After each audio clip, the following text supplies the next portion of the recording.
مصیبت کے وقت بھی مطمئن نظر آؤ اور مشکلات کے باوجود خوش باش رہو۔ جب آنکھیں نفس کی پسندیدہ چیزیں دیکھنے لگے تو دل انجام سے اندھا ہو جاتا ہے۔ معافی جس قدر شریف کی اصلاح کرتی ہے اتنا ہی کمینے کو بگاڑ دیتی ہے۔ صرف پیسے کا ہونا رزق نہیں ہے، نیک اولاد، اچھا اخلاق اور مخلص دوست بھی رزق میں شامل ہیں۔ غربت انسان کو اپنے ہی شہر میں اجنبی بنا دیتی ہے۔ حضرت علی سے کسی نے پوچھا، اگر کوئی اپنا ہمیں بھول جائے تو کیا کیا جائے؟ حضرت علی نے فرمایا، کوئی اپنا ہو تو وہ کبھی نہیں بھولتا، اور جو بھول جائے وہ اپنا نہیں ہوتا۔ تنگدستی میں سخاوت کرنا، غصے میں سچ بولنا اور طاقت کے ہوتے ہوئے معاف کرنا افضل ترین نیکیوں میں سے ہے۔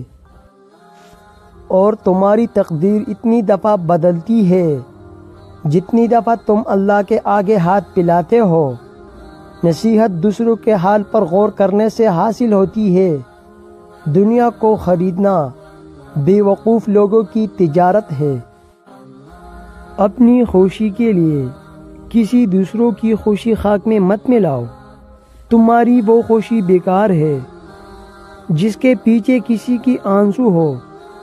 آنسو کا ہر قطرہ دنیا کی ہر چیز سے زیادہ مہنگا ہے، لیکن کوئی اس کی قیمت اس وقت تک نہیں جان سکتا جب تک وہ اس کی اپنی آنکھ سے نہ نکلے۔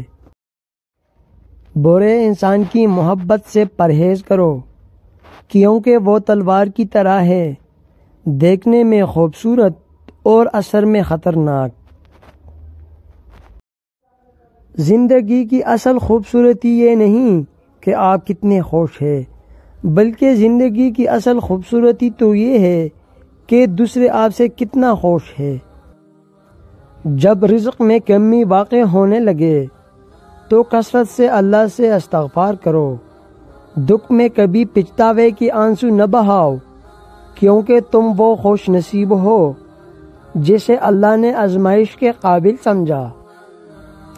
جس شخص کے دشمن نہ ہو اور سب دوست ہو، اس جیسا منافق کوئی نہیں، کیونکہ دشمن اس کے ہوتے ہیں جو حق کی بات کہتا ہے۔ غصہ جب آتا ہے تنہا آتا ہے، لیکن جاتے ہوئے اپنے ساتھ عقل، اخلاق اور خوبصورتی کو بھی لے جاتا ہے۔ تم کسی کے ساتھ بھلائی کرو اور تمہیں اس کا بدلہ برائی کی صورت میں ملے تو سمجھ لو کہ تمہاری نیکی قبول ہو گئی۔ جہالت ایک قسم کی موت ہے اور جاہل لوگ چلتی پھرتی لاشیں ہیں۔